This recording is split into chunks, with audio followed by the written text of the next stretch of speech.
يا مساء الفل، مساء الجمال. انا ايمان ودي قناتي. لو اول مره تشوفيني ما تنسيش تعملي اشتراك وتفعلي زر الجرس وتعملي كومنت حلو. الشتا يعني كرومب، يعني محشي على طول بقى. يعني طول ما عندك الحاجات بتاعته اشتغلي فيه واعمليه على طول. تلاقي كرومب داير على الباب، تجيبي نزلتي السوق اشتري كرومبايه مش عارفه ايه. طول الشتا لازم تدفي البيت وتدفي عيالك بحله المحشي دي. احلى من الطبيخ واحلى من اي اكل في الدنيا، ومغذيه جدا. الكرنب من انواع الخضار المفيد. حطي بقى في الحله ميه وملح وكمون ولقمه عيش. لو انتي المطبخ بتاعك مش متهوي كويس وهتعمل ريحه كمكمه الميه وكده المغليه دي، لا حطي معاها لقمه عيش مش هتعمل ريحه. لكن لو انتي عادي عندك تهويه كويسه في المطبخ، سيبي ما تحطيش العيش ده. هي بتبقى قطعه صغيره خالص، بس عشان ايه؟ عشان لما ميه الكرنب بتقعد بتعمل ريحه مش حلوه. يعني احنا بنسيبها تهدى شويه من النار عشان نبتدي ندلقها وكده. هنا فككت كام ورقه من الكرنبه لان لقيتهم بيتفكوا بسهوله، وكان حجم الكرنبيه مش هتدخل في الحله. يا دوبك بيشموا النار انه يا ما بتغلي بنطلعهم على طول. يعني انا ما فصلتش الكاميرا، هو الوقت ده كده ايه اللي هو ما خدتش دقيقه وشلتهم من الميه. الورقه بتبقى جامده بس هي بتستوي مع الرز بقى عشان ما يتهريش منك ويبقى الورق مهربد. دي كده الكرنبيه دي كانوا جايبينها لي بصراحه، يعني ما شاء الله اختياراتهم سيئه. وخلوا واحده جارتنا نقت لهم الكرنب وما بيشتروه بناتي، فكان كرنبه يعني هي صعبه بصراحه، ما كانش حلو، ما كانش عاجباني، مش سليمه. هنا نزلت بقى بقيه الكرنبه، حطيتها على البوز الاول اللي هو احنا مقورينه ده، وبعد كده قلبتها بقى على الظهر عشان اسحب منها ورقه ورقه كده زي ما انتوا شايفين. وفي اليوم ده ايدي متعوره وما كنتش عارفه اتعامل خالص مع النار يعني وكده. فبحاول على قد ما اقدر ايه شويه امسك بايدي وشويه امسك كده بالمساكه دي. تفكي كده الورق خليه ايه والله احنا كلنا شاطرين يا جماعه وبنعرف نعمل محشي كرنب، يعني مش حوار يعني. بس قلت اتسلى ودردش معاكم. صلوا على الرسول كده، هي افضل صلاه وسلام. اللهم صل وزيد وبارك على سيدنا محمد. طلع بقى الورق بتاعنا كله ونشوف بقى التقليه بتاعتنا هنعملها ازاي. الحله بقى بتاعتك دي اول ما تخلصي دعكيها حلو عشان خاطر تفضل تلمع معاكي، لاني لو ما دعكتيهاش مكان السليق مش الحل الالومنيوم الميه بتسود. شفتوا بقى طريقه التقطيع دي جميله جدا وسهله ومنجزه في نفس الوقت. يعني وانا بسلق كده بقطع الورق اللي بطلعه بقطعه على طول اول باول، ما بستناش عامه على الورق اللي بشتغل بيه. والعصوم كمان بمسكها اقطعها، يعني اجمع شويه كده واروح مقطعاهم علشان خاطر احطهم في قعر الحله. بصوا بتجيبي الورقه كده وتروحي لفاها، بتديكي ورق حلو ومتساوي وجميل في الاخر يعني.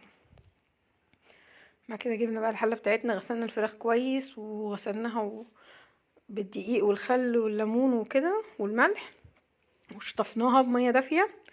يعني الميه اللي انا شطفاها فيه دي ميه دافيه ونزلت فيها في الحله يعني.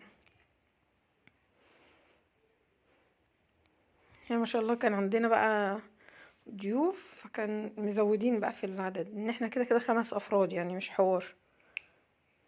يعني ممكن نشتري فرخة وورك، ممكن نشتري فرخة ونقطعها 5، حسب بقى الميزانية ما بتقول. المهم ان انا هنا حطيت الفراخ في الحلة ونزلت عليها بطماطمايه وبصلايه، ونبتدي ننزل بالتوابل.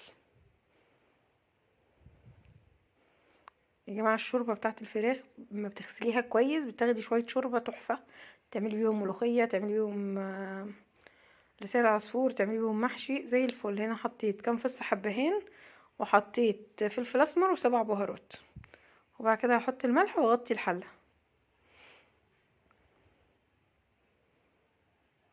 اللهم صل وسلم وبارك على سيدنا محمد. على طول خلوا في لسانكم ذكر الله بقى. هنا كده كنت بقطع البصلايه بس كنت عقبال بنتي مقشرتها قلت احط انا شويه توابل، لان في اليوم ده انا بدأت متأخر وكنت مستعجلة. حلة كان ناقصة شوية نزود برضو مية مغلية. يعني دايما تخلي بالك لو ميتك ناقصة تزوديها مية مغلية، حلة الشوربة والزيت. بعد كده بقى نعمل بقى التسبيكة بتاعتنا. العسل دعكت الحلة مكان سليق الكرنب. طبعا هي الحلة واسعة على الخلطة بس مش مشكلة، يعني ان كان ايه اكلك ضيق وسع معونك حاجة زي كده يعني. حط بقى شوية زيت، المحشي يعني زيت. طبعا احنا عملنا المحشي قبل كده، يعني انا عملت معاكم المحشي قبل كده، بس انا قلت اصوره كتذكرة يعني ان هو فيديو يبقى مركون كده بصوتي كده البنوتاتي الحلوين. هنا البصل، بحب البصل الكتير في المحشي.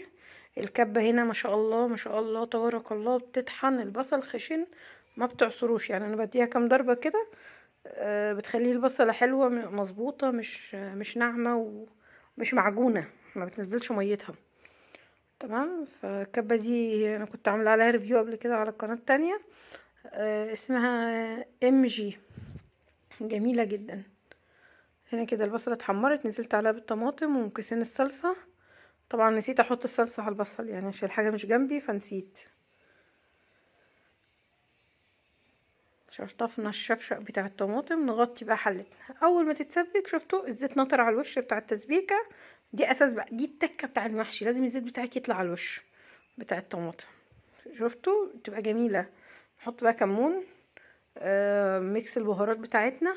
لو بتحبي مرقة الدجاجة هتحطي، ما بتحبيهاش زي حالتي كده ما تحطيهاش، ملهاش لازمة. الملح بتاعك، هرسة الشطة وشوية شطة بقى يعني. طبعا البصلة ممكن نحط معاها قرن فلفل حسب انتي بتحبي ايه. هنا كده غسلنا الرز، ما شاء الله دول كانوا 2 كيلو رز. بصوا جميل بجد بجد، يعني حاجة كده عظمة. الرز بقى يستوي، يبتدي يتشرب من الحاجات دي. طبعا احنا عشان القوطة غالية فمش محمرينه قوي، يعني مش احمر قوي، حاطين كيسين صلصة بس ما ادوش اللون برضو. ده بقى بصل انتي بتقطعيه جوليان، تمسكيه تفركيه بايدك كده عشان يبقى ايه، يعني تفككيه من بعضه. لما بتدعكيه كده بيتفكك من بعضه، وتبتدي تقلبيه ني. ده بقى بيديكي طعم كده في المحشي، يا لهوي اوعى. يبقى انتي مسبكه وفي نفس الوقت مزوده بصل بقى، اللي هو اللي تيجي تاكلي صباع المحشي كده تلاقي فيه البصلايه. طبعا الناس اللي بتقرف من البصل دي مالناش دعوه بيها، هما يعة اساسا يعني. دي بقى الخضره بتاعتنا، شبت، بقدونس، كزبره. ولو عندك شويه نعناع فريش بتقطعيهم معاهم برضو وتحطيهم، مفيش بتفركي شويه نعناع في الاخر زي حالتي كده. نقلب بقى الخلطه بتاعتنا دي عشان نبتدي نحشي الحاجه. لو حاسين ناقص زيت بنزود شويه زيت. خلاص، لو اوكي تمام. ده النعناع اهو، شفتوا، هي فركة نعناع بس كده. انا بحط ملو ايدي يعني مقدار 10 ورقات، 20 ورقة. محشي الكرنب بيحب النعناع، ومحشي عامة بيحب الكمون. الناس اللي لسه جديدة بقى في كار المحاشي. هنا شوية الزيت اللي انا قلتلكوا عليهم. ممكن في الاخر بتحطي شوية زيت على الوش، او تحطي حتة سمنة بلدي، او تحطي حتة قشطة، بيبقى جميل بصراحة. في ناس بتعمله باللبن، انا ما جربتوش بس سمعت عنه يعني، بس لسه ما جربتش. المهم بقى احنا نعمل بقى، نحشي الحاجات دي ونبتدي نعمل خلطة الطماطم. خلصنا الخلطة بتاع المحشي نركنها على جنب، ونعمل ايه التتبيلة بتاعة الفراخ. طبعا التتبيلة بتاعة الفراخ حطينا طماطم، هنحط فلفل، هنحط ليمون.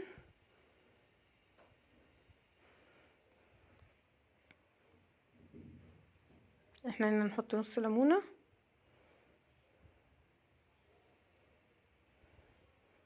بعد كده هنحط بقى ايه، شوية خل، زيت، ملح، شطة، فلفل اسمر، 7 بهارات، عشان ما نسلكوش حاجة، يعني بابريكا، دبس رمان، دي 7 بهارات، فلفل اسمر. الخلطة بتاعة التوابل دي جميلة جدا، تتبيلة الفراخ دي. ممكن تحط لها كمان كام فص توم.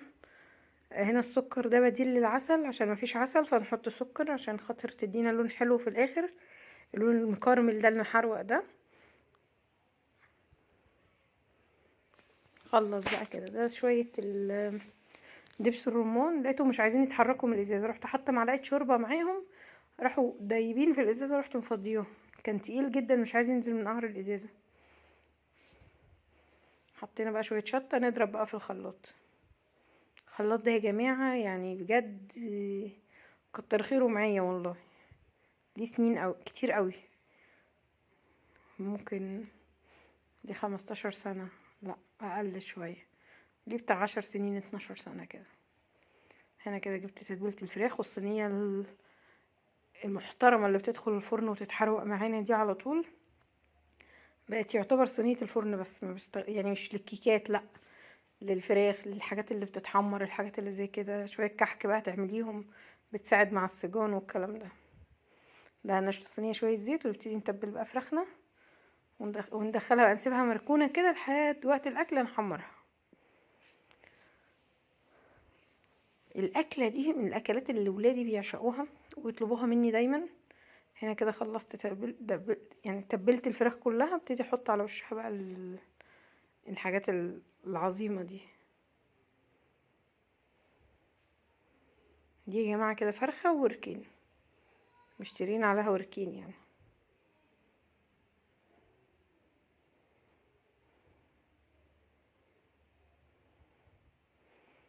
فما شاء الله كان الغدوة كان محترم بصراحة.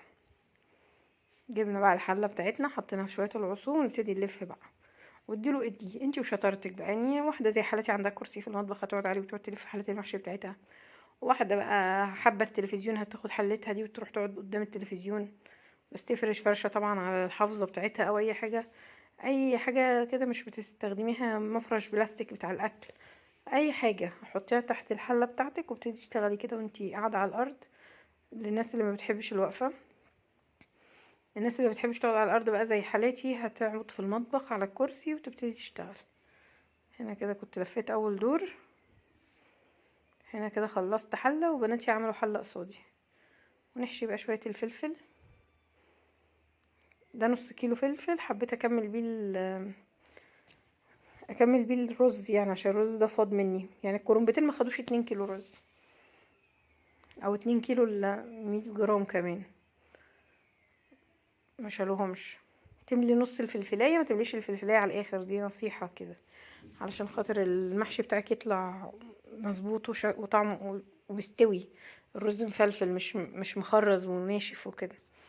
نبتدي بقى نحط الشوربه بتاعتنا ونفرد ورق الكرنب ونغطي بطبق ونغطي الحله. يا جماعه المحشي ده فن، حاجه كده عظمه.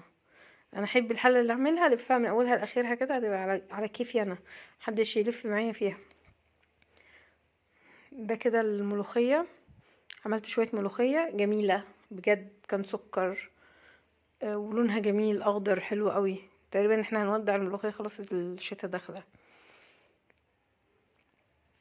نجيب بقى الصينيه ونديله ادي بقى، نقلب بقى الحله بتاعتنا، نرك الحله شويه ونبتدي ايه. طبعا البخار بيطلع على ايدي سخن حاجه كده، ده عايز بقى النطره تبقى بتمطر ويبقى كده حاجه عظمه قوي.